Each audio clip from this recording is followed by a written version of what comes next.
Better days ahead. Better days ahead. Why did the Preds like making us so miserable? See what you've done, Preds? You've broken Jersey guy. Preds lose 5-2, and even that score makes the game sound a little bit more respectable than it really was, to the St. Louis Blues Thursday night inside the Enterprise Center in St. Louis, Missouri. Once again, the Preds failed to string multiple wins together, getting themselves closer and closing the gap to get closer to the wild card spot and keep teams behind them. Nope, they let St. Louis jump over them in the Western wild card standings. You want to know how mediocre this Preds team is right now? Check my work on this, Preds Nation. But since November 29th of 2022, the Preds have won 3 in a row, they've lost 6 in a row. They've won 2 in a row, then they lost 2 in a row. They won 1, lost 1. Won 3 in a row, then lost 4 in a row. Then won 2 in a row, and now they've lost this current one. This is how an expansion team is supposed to play out its season. You know, an expansion team like you were back in the late 90s and the other teams that came in with you around that time and in early 2000s. Well, certainly not an expansion team like, say, Vegas and Seattle that is putting all of you guys who ever came before them to shame. You know, when I really look back at this game, I argue that this game went downhill after the Tommy Novak goal when Lazon drew the goalie interference that negated the 1-0 goal, when if he hadn't gone so close to Binnington causing the interference, the goal probably still would have gone in. I don't have an issue with it being waved off because it shouldn't have mentally destroyed you. And then things go from bad to worse because you get awarded a power play, but of course you can't convert. Teams that play the Preds know that their power play is nothing. It's just an easy 2 minutes to kill off the clock. The Preds power play went 0 for 4 tonight, and it's 1 for 28 in its last series of power plays.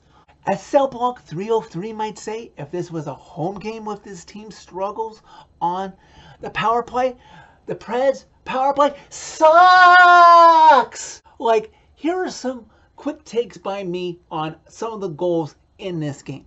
I can't remember the last time Roman Josi looked that lazy as he did when Braden Shen got by him early in the second period to make it 1-0 Blues. I'll give a little bit of credit early on in this game in the second period when Colton Sissons, on a pass from Cole Smith in the corner, the same Cole Smith who can't buy himself a goal this year, even though John Hines keeps trucking him out onto the lineup.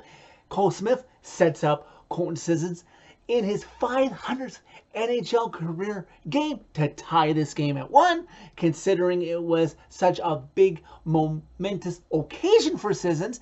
It would have been nice if maybe he would have made a bigger event out of it, considering that there is 24.5 million sitting on this roster dressed in this game who did absolutely nothing.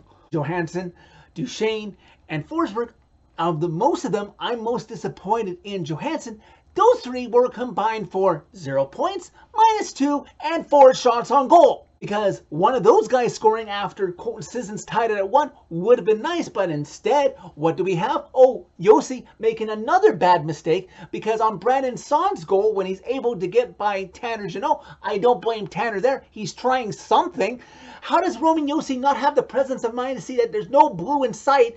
So, what, is he afraid of losing positioning? There's no Blues player coming in sight. It's just Saad's power to get by Jeannot. But you're Roman freaking Josi. How are you not collapsing back on net to give him a shove or something before he's able to tuck the 2-1 goal past Juuse Saros? And as for the total Preds performance with the shots on goal, they had 26 shots on goal, 7 shots apiece in the second and third period.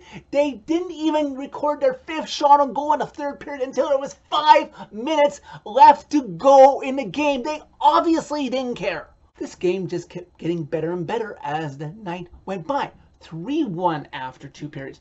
4-1 Blues a minute into the third. Then, not even a minute later, oh, for good measure, it's 5-1 Blues. How does Juuse Saros not get a mercy pull after that? It's not a back-to-back situation. The Preds didn't play Wednesday. They won't play Friday. They're not playing until back home on Saturday. And it's a short trip, last time I checked, from St. Louis to Nashville, UC did not deserve to be left in the net for all 60 minutes. Hello? Hello? Is this thing on? Hello? Coach John Hines, where was the hook? And while we're on a topic of Coach John Hines, can we talk about his job security at this point? As many of you know, I am a Preds fan who lives in Vancouver. So even though I follow the Preds the most, I am immersed in Canucks land. So obviously I am accidentally exposed to the goings on with the Canucks. And the worst kept secret in hockey right now is that Rick Tocchet will be the next coach of the Canucks, even though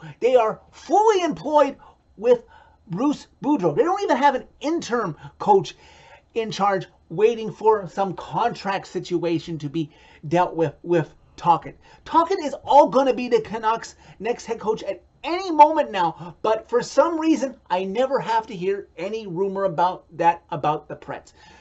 John Hines just looks comfortable in that job because the higher ups, especially general manager David Poile, doesn't seem at all concerned. Where was this feeling from way back when Laviolette was on the hot seat? Why am I not seeing that with Hines? If this front office still wants to sell me and the fan base that this team has any chance or that the expectation is real to make the playoffs, make some sort of move or start trading assets to lower yourself in the standings so you don't get stuck in that 12 to 16 position where at most and realistically, mathematically, you're not going to move up that much in the lottery to climb that much. You'll probably get stuck in that mushy middle where hit or miss, you don't have a great chance at a prospect around there, as you would if you would trade assets and guarantee yourself something by getting into the top 10.